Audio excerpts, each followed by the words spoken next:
Welcome to PAB 2010. Yeah, I think the official title of this presentation is Strong Media Brands, and I do absolutely hate the word brand when it's applied. It's okay to apply to a company because that's sort of traditional.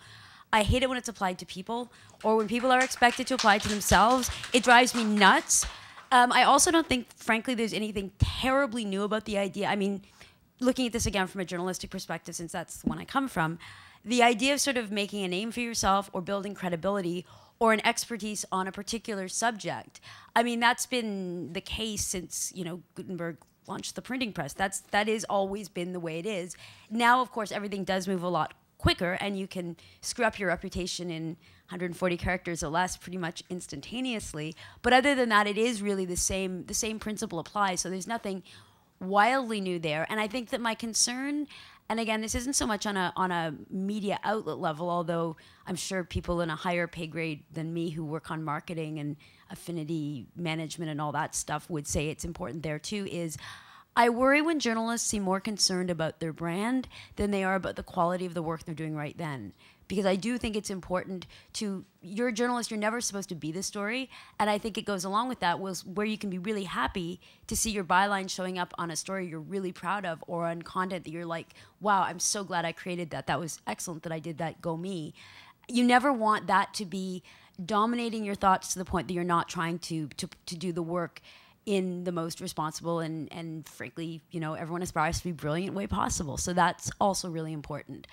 On the whole, I mean, I think that one of my colleagues, David Aiken, who I'm sure you all heard of, and I'm actually shocked isn't here today, is probably the, as far as Hill journalists go, one of the pioneers, as it were, of the self-branding media guy thing. And frankly, it's worked really well for him because he's been able to take his name from a couple of different positions from one media outlet to another, which frankly, in this uncertain time, given the state of our industry, probably not such a bad thing to be, have a name that's recognized. But at the same time, I think it is, it's something that's difficult for a lot of journalists to do. And before I go any further, I should probably say I am so tired of this battle between so-called old and so-called new media, mainstream versus, I don't care about the terms anymore. I don't care about the fight. I am bored of it. I've listened to it for, gosh, it feels like forever. Ever since I started writing online, I worked in a traditional weekly newspaper for 8 years before that. That was the Hill Times. So as far as the battle between the two goes, no more. We'll lay down our arms if you'll lay down yours, because seriously, we got way more important things to worry about, and we kind of need each other. So let's just stop. I'd just like to, propose a peace there. You started it. Yes. Hey, I've been reading blogs, gosh, since before I even went into the journalism thing. So yeah, it never fails to amaze me that both sides are so hostile to each other. And it just makes me sad because there's much that each can learn from the other, and we really do need each other. I'm wondering if you're concerned at all that the political blogosphere is going to be overrun with something like Corey Vision coming along, is going to be this sort of self-perpetuating group of people who don't necessarily have the background or the experience, but are just really good at giving good clip. I think there is some of that already going on. It depends when you're speaking of just, sort of pixelverse stuff, like just what's going on online, the blogs, and not people who do both, as in both blogs and television commentary. I think in a sense you see that on both the left and the right. I mean, I notice it. I'll go out and I'll see that the posts that seem to get the most attention, the most comments, the most, people linking to them, aren't often the ones that are the most thoughtful or even accurate. And again, that's on both sides. They're the ones that are the most sensational. Well, I got news for you. That's also the case when you look at the papers, old-style newsprint papers that print the most torkalicious headlines are probably the ones that are also going to have the highest sales. So again, there's nothing new under the sun. And as far as that goes, I think what it comes down to is then it falls to the networks and the people putting together these shows to figure out if they want to be entertainment. I'm speaking now moving into the idea of commenters. If you're putting on a political show at night or in the day or any time, you actually do have to make that decision. Do you want the people you bring on to be entertainers, or do you want them to be informative and knowledgeable guests? And it's not really an either or situation. It's not like anyone who knows something about whatever the issue of the day is going to be death on television and just unwatchable, nor does it necessarily mean that someone, can't be entertaining and also accurate and thought-provoking. But I do think it means you've got to always be aware of that if you're the person choosing them. And frankly, I mean, even those of us who write end up with that. I mean, okay, I'm going to use, there's a particular MP, I'm not going to use his name, but I'm sure you'll all know who I am when I start to talk about him. There's a particular MP.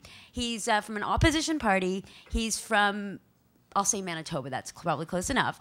He gives the best clips ever. Like, it's astonishing. Any issue, you can go up to him after, in the House foyer, and you can say, so what do you think about, like, insert random issue of the day here, and he will give you a fantastic, beautiful soundbite. It's brilliant, it's folksy, it has everything. It's like a pull quote waiting to happen. And this is despite the fact that I've seen him literally say to the reporter who asked him about that a minute earlier, oh, I've not heard of that. So he's able to develop this. Now, you can use him because he's Old Faithful. You can always go to this person if you're desperate, if it's Friday morning and you really need that quote, you can always go to this guy and he will give you exactly what you need. Unfortunately, if you find yourself going to him again and again, it becomes a bit of a crutch. And you also have that little voice at the back of your head saying, yikes, he pretty clearly had absolutely no idea what I was talking about. He was really just giving me, whatever his automatic response is to anything. It's like, instant outrage on demand. So we have that same sort of issue when we're trying to pick who it is we're going to quote. You always want to go for something that's going to be, interesting and eye-catchy and fun. At the same time, you also have to realize, except maybe I should make sure to get someone who's actually going to say something that is somewhat based in knowledge or fact. Well, I was actually working with Maclean's when we switched to comments, when we turned comments on, and when we sort of opened that up, and I loved it from the start. Some of my colleagues are still a little bit skeptical about it. Some refuse to read any of their comments and never take part in the threads, but all I can say is I adored it.